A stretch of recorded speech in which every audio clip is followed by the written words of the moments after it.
बंदी छोड़ कबीर देव महाराज की जय। परमात्मा के खोजियो, आओ आज हम उस परमात्मा के उस मार्ग की जो हम भूल चुके हैं उसकी खोज महान संतों की वाणियों के द्वारा करें। हमने पिछले वीडियो में सुना कि इस ज्योति निरंजन और माया ने इस जीव आत्मा को, इस चेतन पुरुष को इस शरीर के अष्टकमल में बंदी कर कर बजर कपाट का जिंदा लगा रखा है और उसकी चाबी जो है वो किसी भेदी गुरु साधु संत के पास है। तो आज हम जानने की प्रयास करेंगे कि इसको बंधन से कैसे मुक्त कराया जाए। आओ जानें इस चेतन पुरुष, प्राण पुरुष को बंदी कैसे बनाया गया।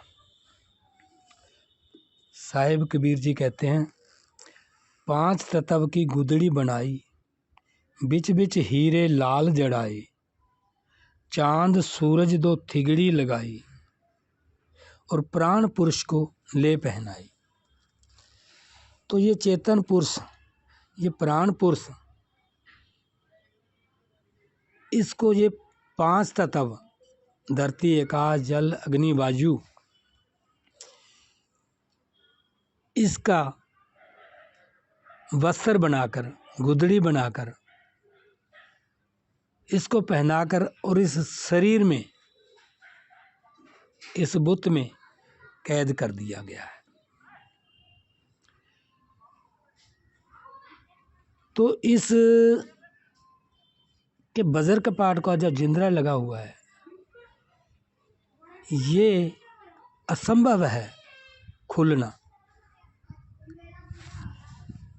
बहुत बार खोलने की इसे कोशिश करता है ये जीव, हर प्रकार से ये जीव आत्मा इसे तोड़कर मुक्त होना चाहता है लेकिन हो नहीं पाता,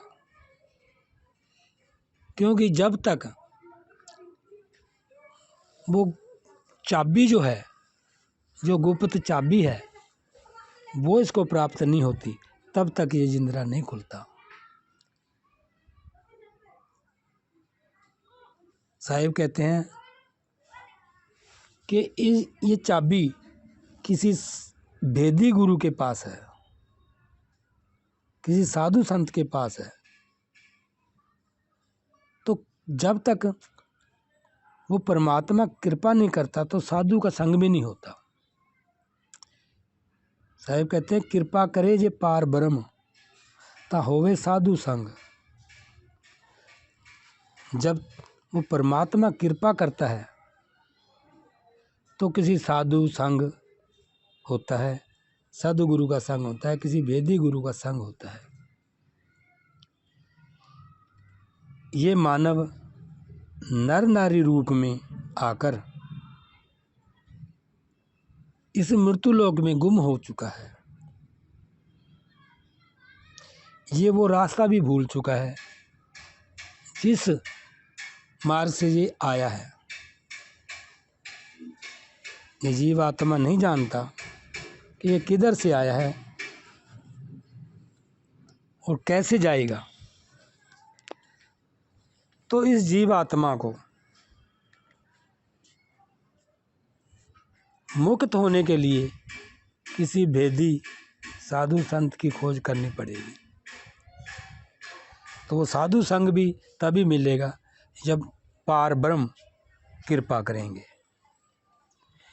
इसको आए को बहुत समय हो गया है।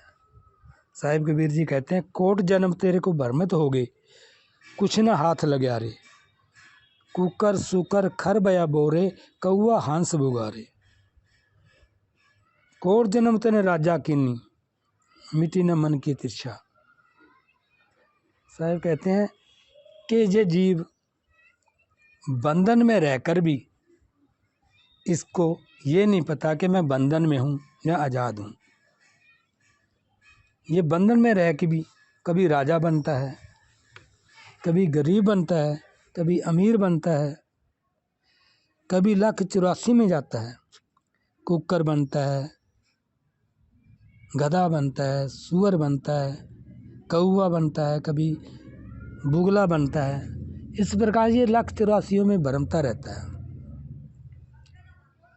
जब तक इसको वो भेद प्राप्त नहीं होगा तब तक ये अष्टकमल का जिंदरा नहीं खुल पाएगा। तो वो भेद जानने के लिए साहिब ने कहा है कि नौमे कमल की अवगत बाणी, अनंत पंखड़ी ताकर प्राणी।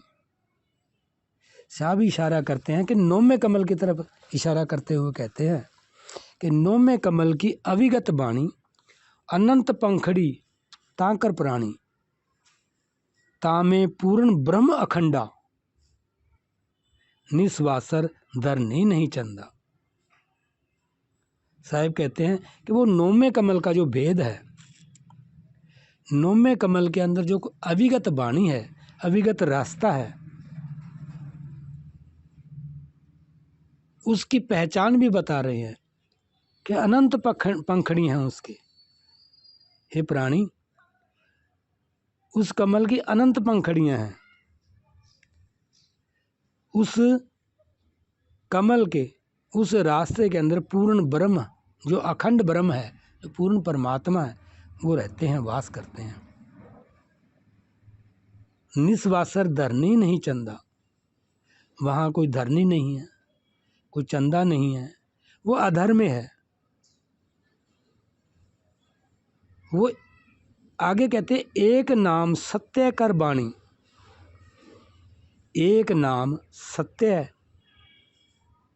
है बाणी, ताही नाम ते सृष्टि उत्पानी।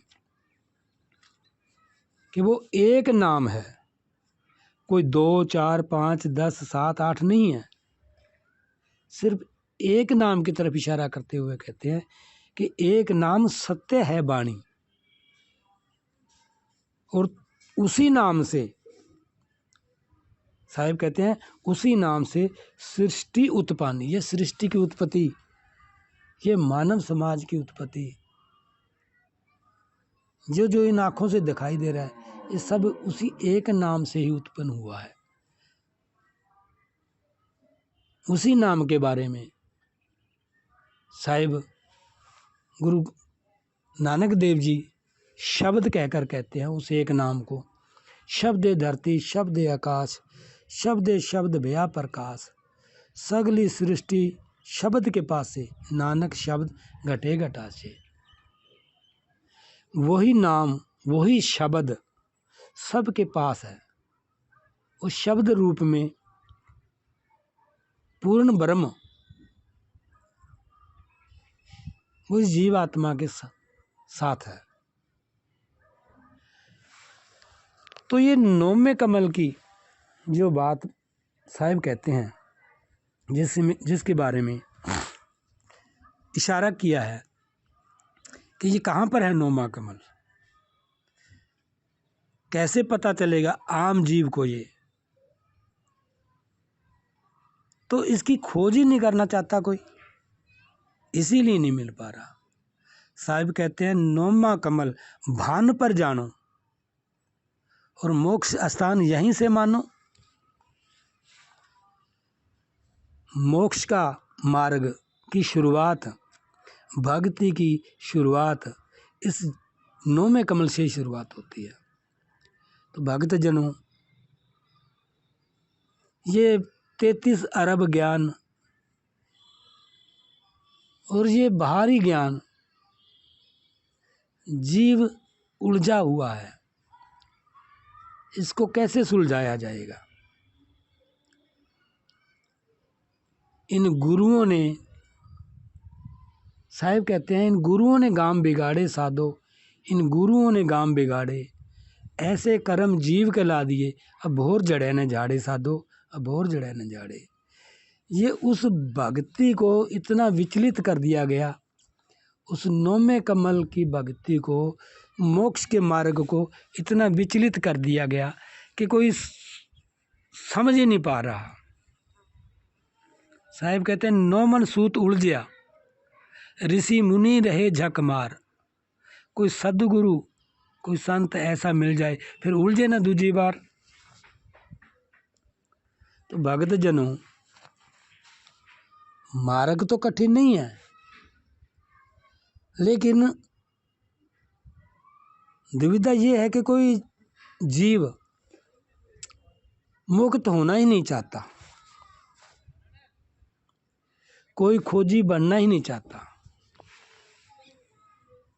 ये अगर कोई उस मार्ग को खोजने की तलाश करे तो कोई ना कोई भेदी मिल ही जाता है। परमात्मा कृपा करते हैं, लेकिन कब करते हैं? जब उसके अंदर वैराग उत्पन्न होता है परमात्मा के प्रति, अपने घर के प्रति, अपने उस निज रूप को जानने के प्रति, तभी परमात्मा कृपा करेंगे। इसलिए भक्तजनों, अगर परमात्मा से प्रेम करना है, अपने निज घर जाना है, तो खोजी बनो, खोज करो। साहिब नौमे कमल की तरफ इशारा करते हुए बार बार वाणियों के माध्यम से समझा रहे हैं। तो अब मैं अपने विचारों को यहीं विराम देता हूँ। बंदी छोड़ कबीर देव महाराज की जय। सत साहेब, सत साहेब।